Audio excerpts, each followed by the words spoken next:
Hello again, this is the 6th of February 2025 and this is another Aughty Thoughty.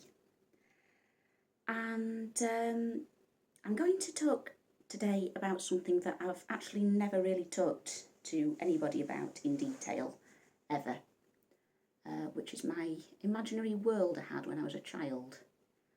Now, some people have imaginary friends, I had an imaginary planet with a whole, laws of magic backstory to it. And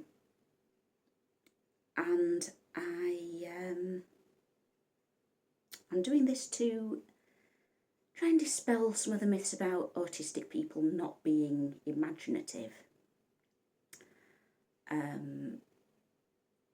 which continue despite, so many famous artists and innovative scientists and so on coming out and saying they are one of us. Anyway, I had an imaginary world. And when I say imaginary world, I mean it was a world. And this was every night of my life, between the age of about 6 and 11. I would go to bed and I'd spend maybe an hour or so just making up stories. And quite often, throughout the day, I'd be sitting at school, imagining my characters out in the playground, doing whatever they were up to. Whenever I had a quiet moment, I'd just be off to somewhere a little bit more familiar. And I knew, I was very sure of the difference between fantasy and reality. I didn't believe I really lived there.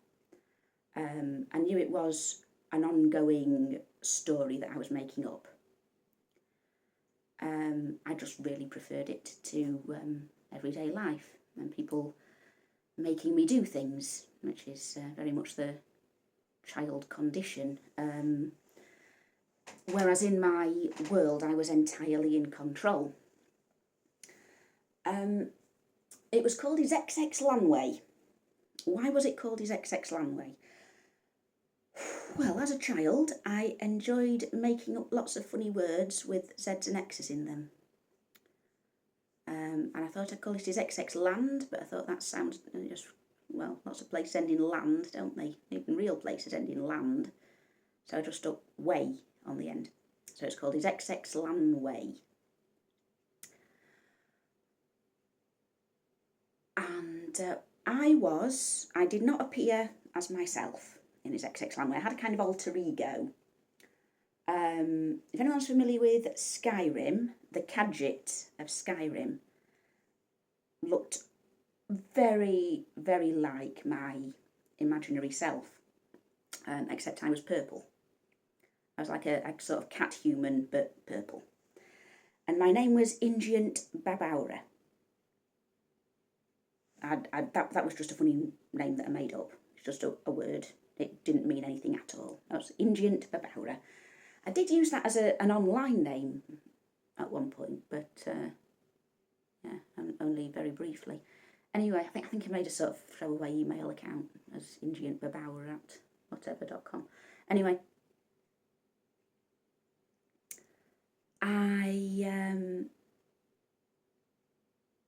it began. I'll tell you how it began.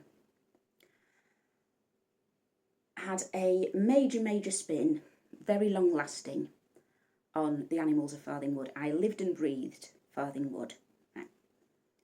And so when I went to bed at night, when I had a quiet moment, I'd sit and sort of relive scenes from the most recent episode. And then I started creating my own stories about Farthing Wood. And I suppose you'd call it a self-insert fanfic nowadays, but that wasn't really it wasn't a thing I knew anything about. Certainly, there was no internet. Although I suppose there was an internet, but it just happened to other people. I had no idea about it. So I just called it making up stories about me in Farthing Woodland. And sometimes I'd go to Farthing Wood. Sometimes the animals would come to me. And these stories became more and more elaborate and more magical. and we'd sort of take in characters from other things I'd been watching. Sometimes I'd make up new characters. Each of the Farthingwood animals would bring along all their families, even non-canonical ones. And any fictitious character that caught my imagination had come and lived with us. And it soon settled into a consistent storyline.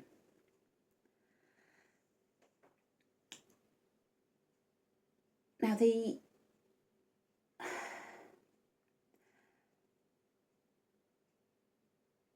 how can I, the look, the feel of it is very much the same as, not so much the Monty Python films as the ones that Terry Gilliam made in the 80s with a few old friends. They remind me very, very much of, the feel of the aesthetic. That's the word they use now, isn't it? That's what the kids are saying these days, the aesthetic of Izexexlanway. Except there were more talking animals. There's not a lot of talking animals in Terry Gilliam films, are there? But yeah, mine was absolutely packed to the roof with talking animals. There were very few humans. I wasn't keen on humans. If I was reading a book and there was a picture of a person on the cover, I'd sort of cover it up because I didn't want to look at a human face. It really put me off a book if I did that. If I had to read it for school or something, I just sort of not look. Didn't like people. Colouring books with human figures in them. I just not colour those pages. I do the ones with the, cars or flowers or dinosaurs or anything, but not the people. Anyway, we had very few humans. And where was I? Yeah. The colour palette, the tropes, the sort of plot devices, very, very similar to the likes of Time Bandits and Baron Munchausen and so on. If you've seen any of those films, that's that will mean something to you. But obviously, if you haven't, I've just wasted my time.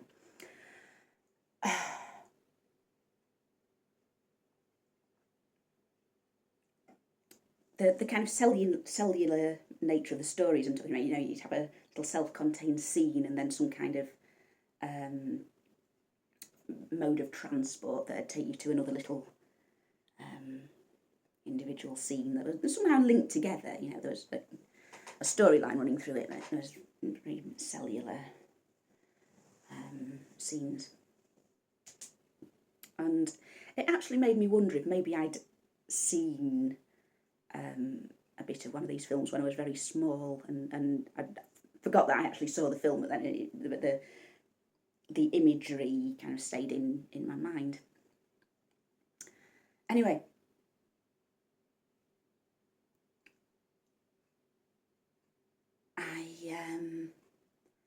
I was always the boss, right? I was a sort of almost godlike character. Really, I could do magic. I was magical. The other characters, if they were from another book where canonically they could do some magic, they were magical in my world, but my magic was always more powerful than theirs. And I had a sword. I had a magic sword, right? And it would appear if I did the sort of movement of drawing a sword, the sword would appear in my hand. And it didn't have a name. It wasn't like Excalibur or anything like that. It was just magic sword. And I had a magic suitcase. Now, the magic suitcase was produced in the same way, but on the other side, like that. And I could put anything into this suitcase, and it sort of had pages like a book. I'd open it up and there'd be pages like a book, and everything that I put in it would be there somewhere, and I'd just have to leaf through all the things I'd put in this suitcase to find an empty slot and put the things I wanted to carry inside, and then I'd put it away again. and, you know, I could produce it at any time. Now, we all lived, me and all my favourite TV series characters and anyone else who happened to make up, we all lived on a big boat. It was called the Wolfrieda Beehive, because I saw a Wolfrieda Beehive bus once and thought, oh, that's a strange name, I like that. But I called it the Wolfrieda Beehive, wolf, like, oh, because it was like a Viking ship with a figurehead on the front. It was the figure of a wolf. And I don't know where that came from. And it was full of soil. It was like a big block of soil, absolutely full to the top with soil. There weren't decks or anything. We'd just, every time someone else came to live on the ship, we'd dig into the soil, burrow with our hands like little rabbits, and dig out a little cave for them, and they could live there. And that would be like their bedroom. And we had a sort of communal area on top, and there was a big lake where the Loch Ness Monster lived, of course. We grew some little vegetables and things, and that's where me and the animals of Farthing Wood and loads of other characters. Some came, some went. The Farthing Wood animals were quite consistent. They stayed long after I'd lost interest in the actual cartoon series.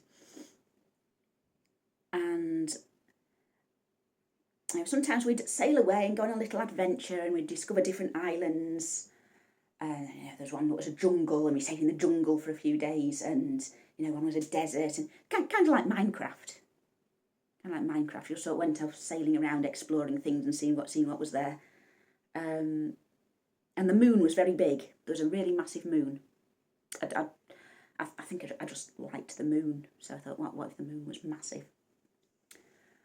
And the moon was always shining down on us as we sailed around our planet.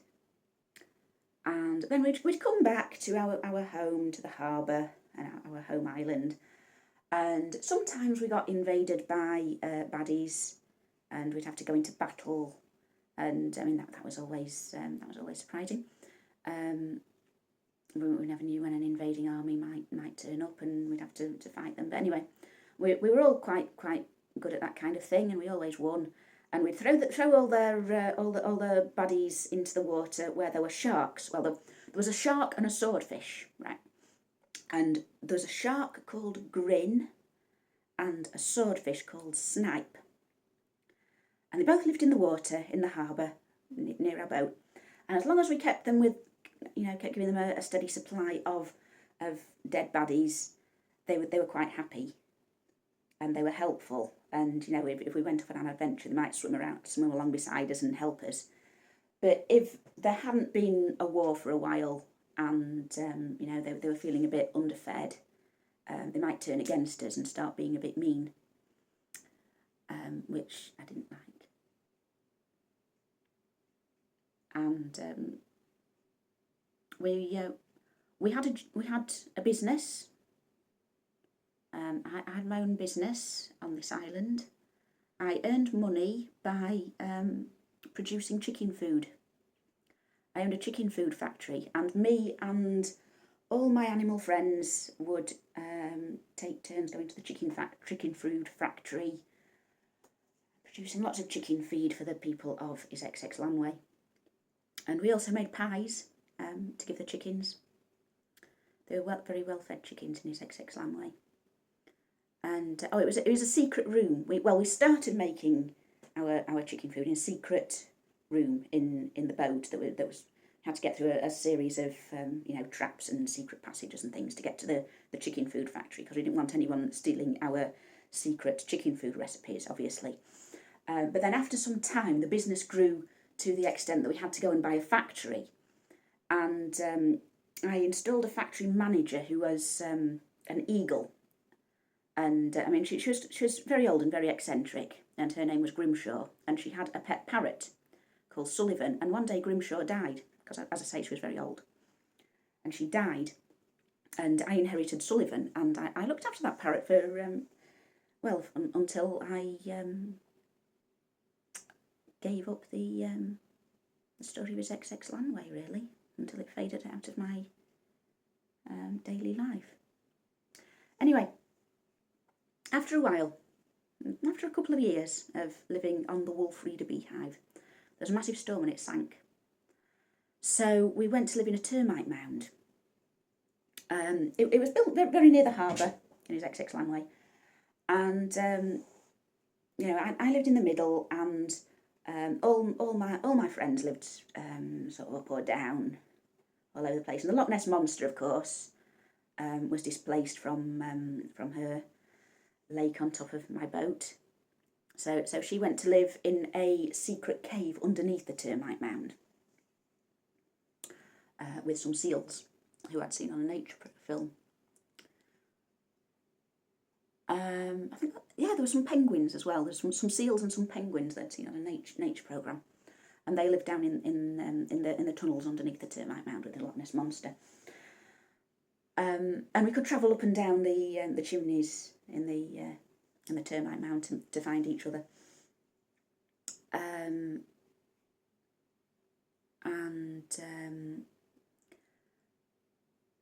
And then one day it fell down. I don't know, it just wasn't very structurally sound.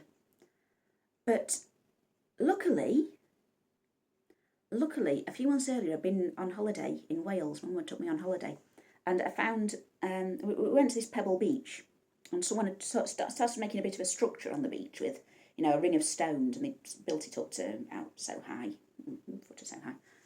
I thought, wow, that would be really cool, wouldn't it, living in a little stone hut on a beach. So I found a little pebble beach in Izexexlanway, oddly enough, and me and my gang, we built ourselves some little pebble huts on the beach, and had a lovely time living there for a while. I think that was about the time that it faded away. There wasn't a reason for it. I just grew out of it. Maybe I ran out of ideas. Maybe I sort of matured to the point that I sort of could no longer believe in magical fantasy creatures. I can't give a reason for it, I'm afraid. But I did go on making up stories. I started writing novels not long after that, which, occupied my mind in a very similar way. I'd make up the narrative and create the stories and the characters, and sort of try to make some kind of coherent series of events but they'd come to a conclusion. It wasn't just like the soap opera thing of this happened and this happened, and then this happened, then this happened, then this happened, and then we went over there and something else happened. Writing a novel is it's a different process, but as I say, it did occupy my mind in the same way. You want there to be an end point, and the events do have to be sort of channeling towards this ultimate goal. And I did get one finished when I was 14. I wrote a whole novel, but I've never really finished one since. I find I do a lot of thinking about these things, a lot of planning them. I can picture the characters. I even dream about the characters sometimes. But getting them actually down in writing is another matter.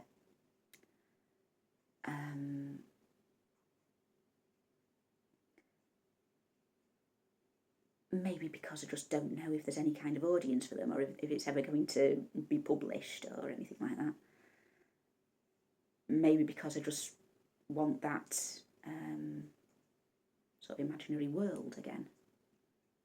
I don't self-insert as I used to.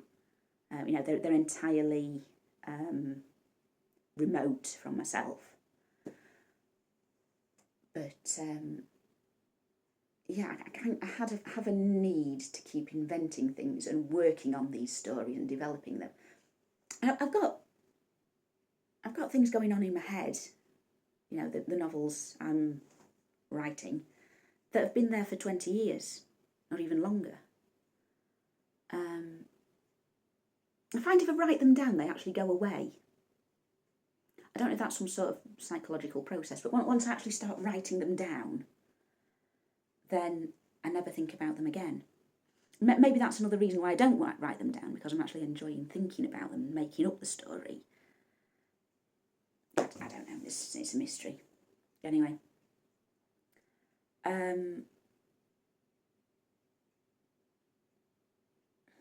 What else can I say about Izexexlanway? Oh, I had a few arch nemesis over the years as well. The first one was a character a bit like me, called Barryik. She, as I say, she was like me. She was a sort of cat person, except she had big bat wings and she could fly. But as I say, my magic was always greater. You know, I could sort of do magic running, magic jumping that was sort of equivalent to flight. I had my magic sword, and I had my magic suitcase full of tricks, and so on. And Barry lived in Narnia. I'd go to Narnia sometimes to go and meet all the Narnia characters, and I'd just keep running into Barryik and having to have a battle. And then I think I eventually vanquished Barryik. And then Henry VIII was the baddie. Because we're doing a topic on the Tudors at school, you see, and I didn't like Henry VIII. I thought he was a bit of a meanie. So he was my arch nemesis for a while. He led several armies of baddie minions against me, and yeah, we fed them to the sharks, obviously. After a bit of a fight, enough to be dramatic and exciting, and then yeah, they end up in the sea. Anyway, and who else was a baddie? Oh, there were some foxes. There was like a big gang of foxes who wanted to try and take over our ship. Because who doesn't want a massive boat full of soil, you know? So they kept coming along and pestering us. Oh, and we had some pirates. There were pirates. There's always pirates, aren't there? There's got to be pirates. Can't have an imaginary world without pirates in it. That'd be ridiculous. I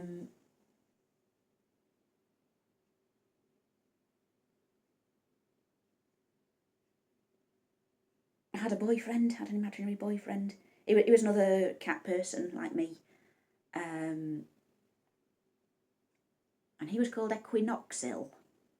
And yeah, very like in Izexexlanway, and I just liked the word equinox because it had a Q and an X in it. That's great. And ill on the end because, well, I don't just call him Equinox, do it. That's a stupid name. That's just using a word as a name. Can't do that. So I call it Equinoxil. And he was my boyfriend. And we actually had a daughter. But I wasn't a great mum. I was a terrible mum. I used to sort of forget about her for months at a time. Like, oh yeah, I had a baby, didn't I? What's she up to these days? But luckily, Equinoxil was very good at raising our child more or less single-handed.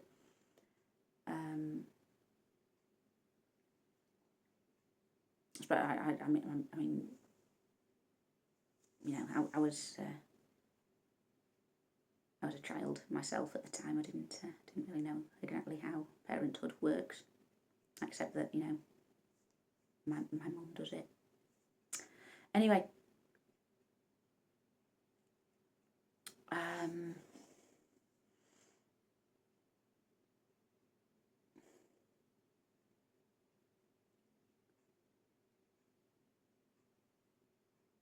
I do still dream about some of the characters. I mean, not often. Just maybe once every 5 or 10 years. You know, I might one of them might just pop up somewhere in the background and think, oh my God, where did you come from? Well, I remember you. We had some good times, didn't we?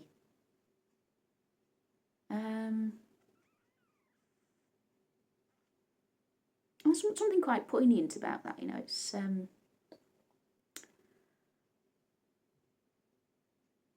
It's symbolic of a period in my life when I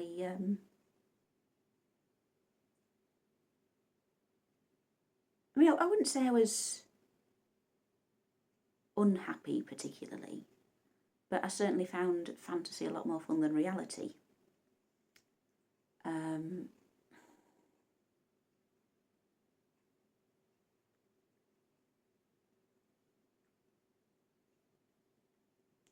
And you know, these characters and these places, they're as meaningful to me as anywhere that I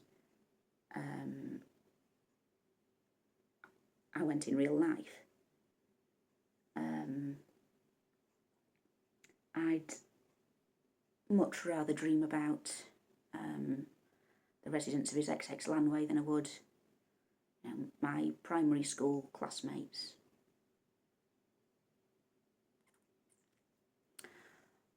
I'm going to leave it there.